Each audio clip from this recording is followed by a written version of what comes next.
In the middle of the night, in a huge office somewhere in Ukraine, a lone computer wakes up. After booting, it stays silent for a while. Then a new file pops up on the desktop.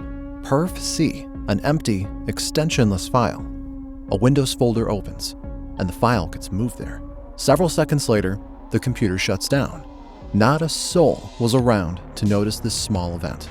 The next day, as the employees start their morning routine of coffee and gossip, something weird happens. Computers all over the company suddenly begin rebooting. But instead of the Windows splash screen, they display this, a ransom message. A demand for $300 worth of Bitcoin for every infected machine. The company's executives are dumbfounded. They argue and bicker before reaching a conclusion. The bottom line hangs in the balance. The company just can't afford to stop everything and wait for a fix. They transfer one payment, just to see where that will get them. Several hours pass, nothing changes. All the machines are still encrypted. As the IT staff tries to understand what's happening, the rest of the employees get a day's leave. And on their way home, they understand that their little company wasn't alone. They became the perfect witness of the countrywide catastrophe that unfolds. Some of them visit a gas station, but can't purchase fuel. Payment systems don't work. Others choose public transport and can't get their tickets. Paying in cash might seem like an option, but all the ATMs in the vicinity are down too. Hospitals can't access their records. Utility companies can't send their bills. The postal service can't deliver packages. It's nothing short of a digital apocalypse. In a matter of hours, much of the economy of the entire country grinds to a halt.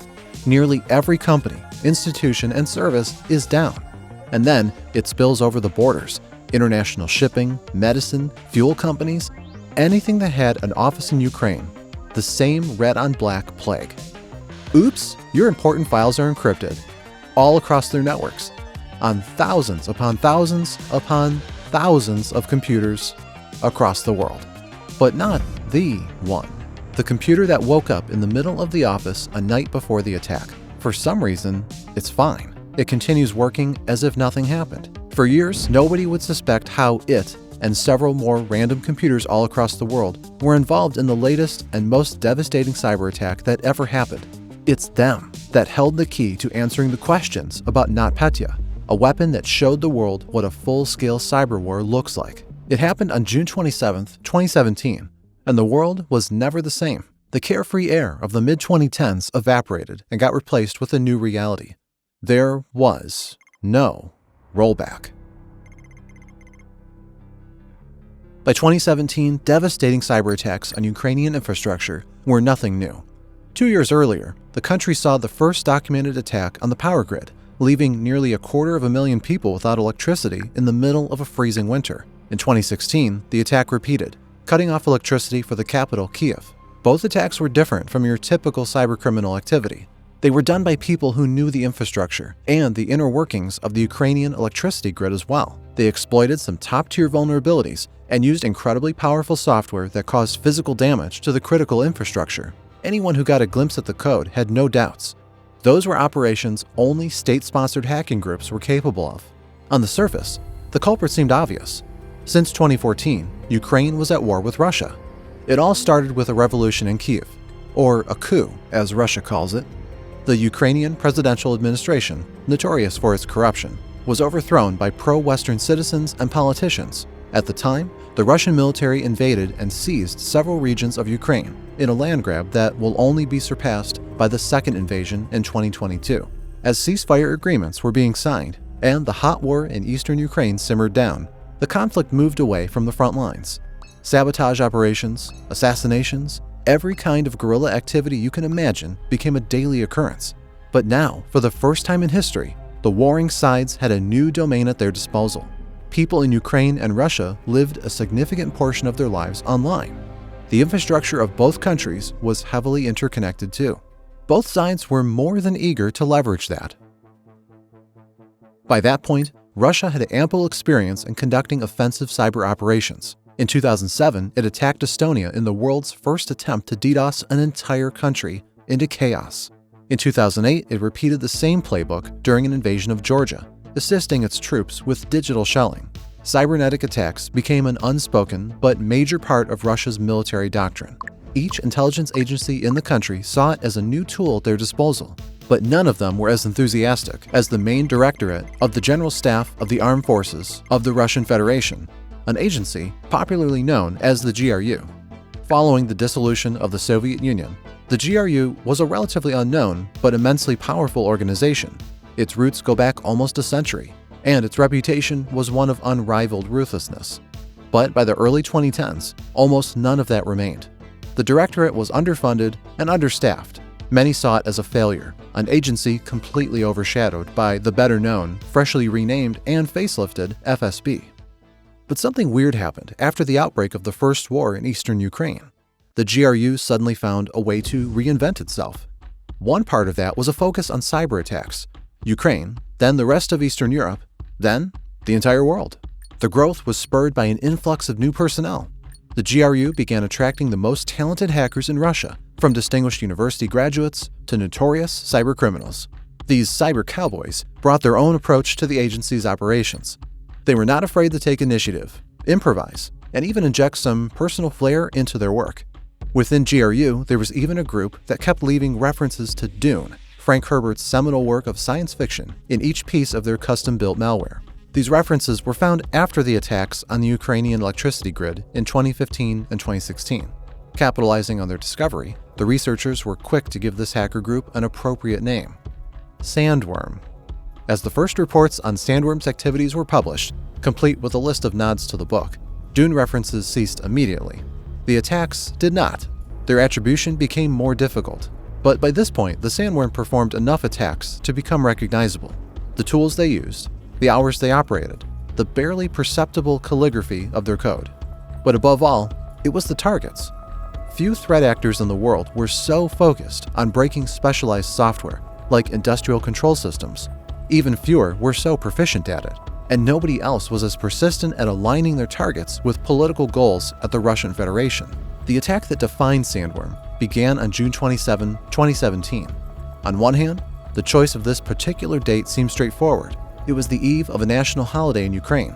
Attacking on this day would carry a symbolic message and be more difficult to mitigate due to staff shortages. On the other hand, some researchers suggest there might have been another motive for launching NotPetya on that day, a motive hidden behind the perf.c file. The nature of the internet makes attacking one country extremely difficult. Countries are interconnected. Many institutions and companies don't even host their own websites, relying on cloud infrastructure and keeping the data in server farms elsewhere in the world. However, Sandworm found a clever way to bypass that. It infiltrated Medoc, a Ukrainian tax software tied to the whole Ukrainian economy. Each company that paid taxes in Ukraine had to run Medoc on at least one of their computers. Hence, there was at least one computer that could lead to each and every company in the entire Ukraine. Medoc was infiltrated several years prior to 2017 through a simple phishing message with attached malware. After tricking an unwitting company employee into clicking it, the hackers snuck in and created a robust backdoor inside Medoc's systems. By doing this, they ensured access to every update Medoc pushed out and every computer where its software was installed. On June 27, it was time for another update. As people across Ukraine piled into their offices, chit-chatting about their holiday plans, the update was downloaded in the background, and something was hidden inside it. That something was a small piece of malware with an enormous virulent potential. NotPetya. It was a computer worm, and like with any worm, its goal was to replicate. It tried doing that by hopping onto every computer connected to the initial infection point through the local area network, or LAN. However, most systems are engineered to prevent such hopping, and to bypass that, the malware used a tool known as Mimikatz. It was a proof-of-concept exploit created several years prior by Benjamin Delpy, a famous engineer who wanted to show that Windows had a huge problem. All Windows machines stored their passwords in an insecure manner, and Microsoft did nothing to change that. Nothing changed even after Delpy published his proof-of-concept for all to see. Microsoft simply ignored it, but cybercriminals did not. By using Mimikatz, NotPetya could jump into any computer on the network and gain administrator access to it. When that didn't work, it applied two other exploits, Eternal Blue and Eternal Romance. Both of them were developed by the US National Security Agency as incredibly advanced cyber weapons. They used an obscure feature in Windows, one that allowed for direct sharing of information between computers. Eternal Blue and Eternal Romance exploited this feature to share malicious code and eventually take over any computer on the same network.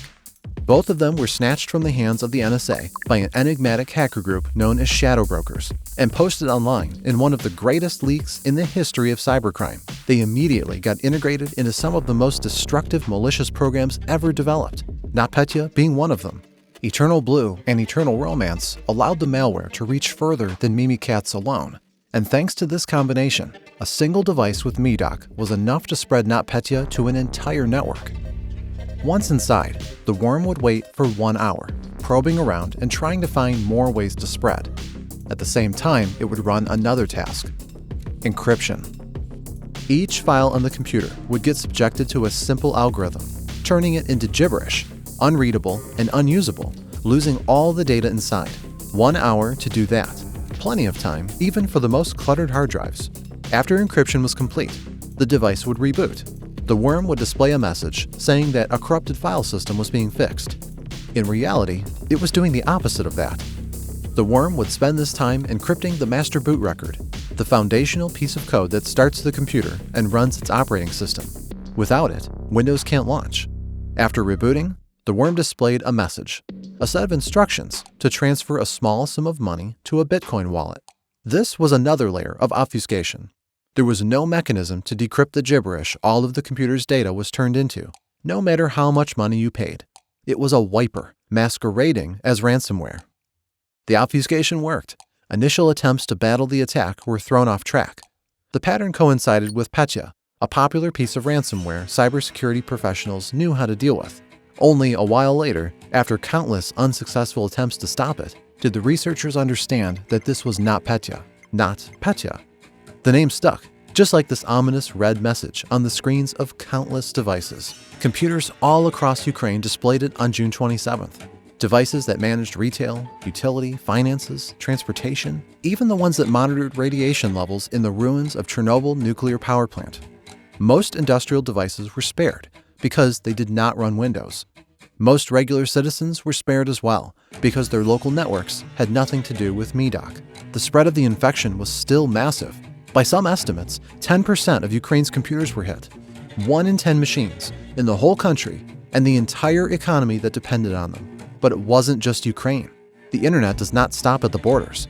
An immense number of international companies operated in the country, many of them paying taxes there. And thus, they used computers running Medoc, FedEx subsidiary TNT Express, food producer Mondelez International, consumer goods manufacturer Reckitt Benckiser, pharmaceutics giant Merck, COFCO, Saint-Gobain, Nuance Communications, and hundreds of other huge international companies. NotPetya found a way into all of them. The largest of the infected companies was Maersk, a Danish company responsible for nearly 13% of all goods shipped worldwide. Out of 76 terminals Maersk operated at the world's largest ports, 17 were paralyzed. Ships could not unload their cargo. Trucks could not be loaded with it. Supply chains across the world went down. The digital apocalypse spread and grew beyond anybody's expectations. But amidst all of this chaos, a curious oddity stood out. Inside the companies that were devastated by NotPetya, some computers miraculously survived the attack. NotPetya spared them, destroying every single other machine on the same network, except for the ones that had a file named perfc in their Windows folders. Alright, this is the cliffhanger moment. And now that we have your full attention, can we ask for a like and a subscribe? We don't have sponsors, and making content like this purely on YouTube revenue is difficult. So if you like what you see, let the algorithm know. Thanks, and back to perfc. This was a kill switch. Here's how it worked. The malware itself, despite the popular name, is a small file called perfc.dat. Call it whatever you want. Upon infection, NotPetya will get extracted into this file, and then it will look for a file with this name on the victim's computer as a way to check if it was already there, because, well, there's no point in encrypting a computer twice. However, simply creating an empty file named perfc and placing it in the Windows folder would lead to the same result, the only requirement being that the file must be read-only. So, NotPetya gets onto a computer, extracts itself, and looks for perfc. Is it there? If yes, the worm stops in its tracks. If not, it proceeds to destroy everything it sees. This curiosity was first discovered by Amit Serper, a researcher who worked for an Israeli cybersecurity company, Cyberising, and was among the first to analyze NotPetya. So I started going over the sample, and I said, okay, so in Windows, when you want the process to quit or exit, there's an API call, a function that's called exit process. So I was like, I wonder if exit process is implemented in this and what calls it. So I actually found a call to exit process, and I saw that it was looking for a name of a file in a specific path. And if that file existed, then the malware would quit. I called a few of my coworkers, some in the US, some in Israel, and I was like, hey, do me a favor, take the sample, put it in a virtual machine, call it sample.exe, and put a file called sample.dat in Windows System 32 or whatever. Tell me what happens. And they tell me, nothing's happening. It's like, we double click the file and it just dies. And I was like, oh, sweet. Now we only have to find the original name of the file. So I posted on Twitter, back then it was Twitter, and basically two really cool things happened pretty much like 5 seconds from each other. One is someone from Ukraine, from a university, responded with the name of the file that he saw on his system. And another person from that WhatsApp group I was on, an Israeli researcher called Idona, wrote on the group, I think that the original file name was perfc. That was also what the Ukrainian person told me. The kill switch worked, and now there was a way to stop the attack. But for most, it was already too late. Ukraine was paralyzed. NotPetya was quickly leaking beyond its borders. One of the people who had to deal with that was Artem Mykhailov, a researcher at ISSP, a Ukrainian cybersecurity company that found itself in the thick of the attack. Lots of people, they were just, they didn't know what to do, because this was really the first time we experienced the attack of such scale. And as we know afterwards, this buzzy word, like the unprecedented, the most devastating attack in history. And well, you could imagine when you go along the street, you go to the coffee shop, it doesn't work because, they can't process your payment. You go to the groceries, they can't process your payment. You want to log into your whatever site, your, carrier site, or you want to pay your bill for energy, and it simply doesn't work. Only a full day later was the spread stopped, in part thanks to mass shutdowns of all devices across the country, in part thanks to the discovery of the kill switch, but mostly because NotPetya ran out of potential victims, having infected almost every network it could feasibly infect. For most victims, the only way to recover was to wipe all systems clean and rebuild anew. For researchers who wanted to understand how the attack happened, the real work was just beginning. So yeah, it was a traditional investigation. We grabbed all the logs, all the telemetry, everything which remained, because thanks God, NotPetya didn't encrypt entirely everything. It encrypted only 10% of computers in Ukraine, which sounds kind of amazing, but still it's not 100%, right? So we had this opportunity to work around with what we're able to get from those machines. And eventually we built up kind of the sequence of actions, the patient 0, then the second patient, and how it started to spread. And, usual suspects, social engineering, existing vulnerabilities, and the NSA exploits from which nobody had cure at that time. This is when the route NotPetya took was discovered. Eternal Blue, Mimikatz, the infected update, and the Medoc servers. The Ukrainian police immediately raided the company behind this small piece of software and seized its servers, giving the researchers access to the starting point of the attack. So we actually got access to, I don't even think that these hard drives were imaged. I think it was like the actual hard drives. Because what we found out was that the Ukrainian authorities, they have like the cyber police or something, they came into this company's office, got the servers, yanked out the hard drives, put them in black plastic garbage bags, and, took them to the police headquarters. And I'm pretty sure that the hard drives that I got access to were the original ones. I don't think they even imaged them. But again, I don't know. And at one point I was basically taking a bath with my laptop, and I was like reverse engineering stuff in my bathtub. A short analysis was enough to understand how NotPetya worked, and also how it exploited Medoc, an innocent company that found itself in the wrong place at the very, very wrong time.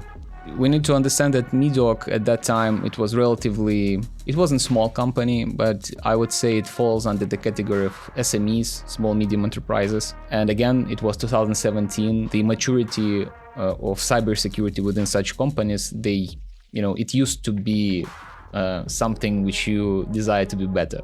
Very few companies at that time globally of their size and of their, let's say, industry, they had, very detailed, specific monitoring of what is happening within the infrastructure. Because at that time, if you recall, everybody thought, okay, why I am interesting for hackers, right? I'm not a big bank.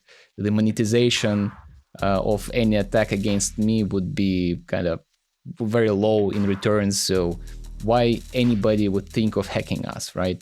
Because this pattern of thinking about supply chain attacks wasn't so spread at that time. So they simply missed, APT is being missed even today in large corporations. So this is how the attack originated. On Medoc's servers, the usual fingerprints of sandworm were found, without any references to Frank Herbert's book. But with every other trick the GRU's hackers favored, their motivation was easy to figure out. Russia and Ukraine were at war. When it came to material damage, NotPetya was not much different from a bombing raid on an industrial heartland.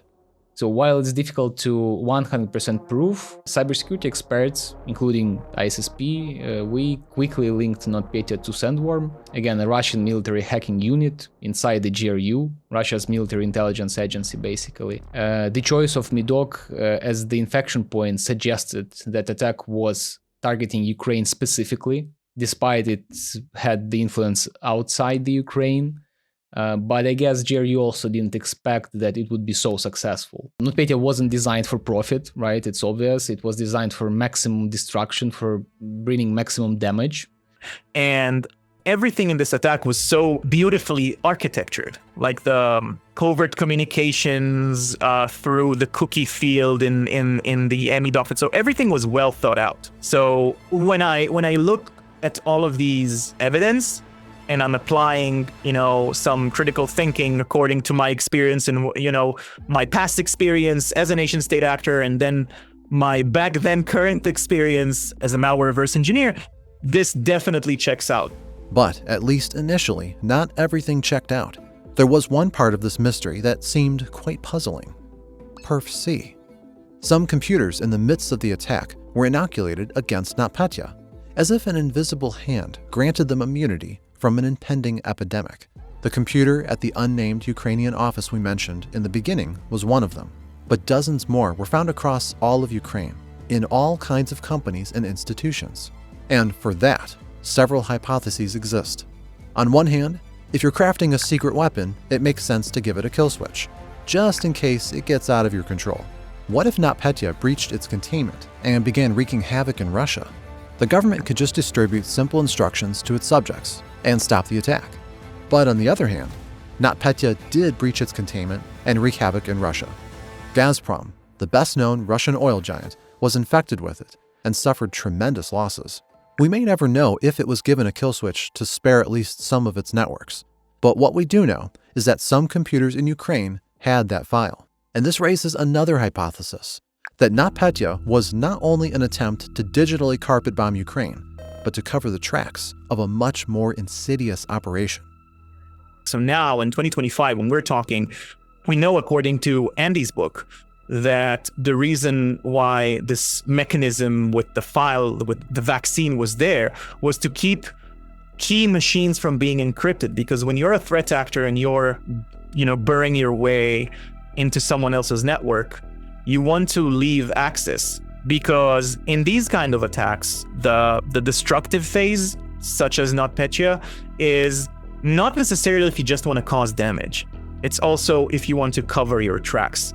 So let's say you did something and you don't want people to know what you did, right? Or you did something and something went wrong and you weren't able to complete whatever it is that you wanted to do, or you just wanted to cause chaos and remove all of the evidence, you would do something like that. But you would still, as a threat actor, you would still want to leave access to the network for a rainy day or for the next phase of the attack or whatever. This hypothesis was put forward by a journalist, Andy Greenberg, in his book on the history of sandworms attacks. It's supported by the vast majority of researchers that investigated NotPetya and brings a lot of clarity into how and why the attack was performed. If we believe this hypothesis, NotPetya was not just a wiper designed to cause as much damage as possible. It was designed to cover the tracks of previous cyber espionage operations and prepare the soil for more such operations in the future. Russia not only carpet-bombed Ukrainian infrastructure, but also erased the footprints that may have compromised its spies, and also carefully avoided excessive damage, leaving the doors open for future infiltration. From my past experience as someone who used to be a nation-state actor, it makes sense. I mean, it makes sense to because again, this was an operation that was very successful, maybe even too successful, right? And a lot of thought was put into it. A lot of thought was also put into learning lessons from this attack. After all, it was the largest one the world ever experienced. Its damage was measured in at least $10 billion, this sum being the lowest possible estimate, rather than an actual cost to repair the systems and compensate for the damage. Countless international companies were infected, and many of them kept the breaches secret. Still, for most people, it was a wake-up call, and one everybody preferred not to miss. So after the NotPetya, we had a boost of tabletop exercises across different industries, right? We had a boost for services which we came up with after NotPetya, and we called them compromise assessments. So from this perspective, obviously, when you're very near to that, when you simply can't pay for your groceries, when you're on the road before the holiday day, obviously it influences, right, the mindset, and you understand, okay, it looks like important, and either we should refuse from using digital systems, or we should invest into cybersecurity and change something. And even during last 3 years, we had attacks even bigger than NotPetya in a sense. But because of Russians has prepared us, again, in a sense, to fighting back with those cyber attacks, the impact was kind of lower. So yeah, we had lots of interest from professionals in the industry. They all came to Ukraine to speak, not just, to have a phone call, but they wanted to have hands-on on, to feel it, how it's like to be a nation which was so heavily affected. Not all lessons were learned, though. It took the United States and other countries several years to call out Russia for doing it, even despite the researchers pointing to GRU's fingerprints from day one. And even after the White House published its own insights into the events and confirmed Russia's involvement, the impact of that has been minimal at best. And I think that what we should have asked, as not necessarily as security professionals and security researchers and reverse engineers, but as people, as citizens of the world, we should have demanded our governments and international organizations such as the UN or to maybe actually do something useful with all of their resources and have stronger mechanisms to hold countries, threat actors, whatever, people who do these malicious operations, to hold them accountable. And what happened with WannaCry, with NotPetya, with myself and other people was that it was the researchers, the individual researchers, not as companies, but as as I said, I was sitting in my parents' living room in Israel with nothing to do and 4 hours to kill. Marcus Hutchins, malware tech back with WannaCry, was also he was looking at it, for shits and giggles. And we were very lucky as a collective that, it was just a bunch of bored people like myself trying to mess with things and press buttons and see what happens. But I think that it showed us that we are not as resilient as we think we are. And while the products that we sell may do a good job the vast majority of the time, it only takes, one incident like NotPetya, like WannaCry, to really show us how fragile everything is. There was one more lesson the world could have learned. NotPetya was launched by the Russian military, but the tools that enabled it, the tools that made it what it was, weren't Russian.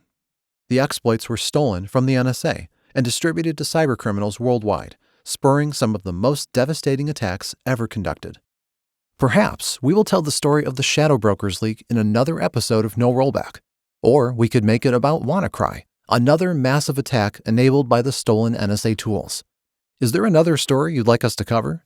Leave your suggestions in the comments. And to support our content, please like this video and subscribe to our channel. Thank you, and we'll see you in the next video.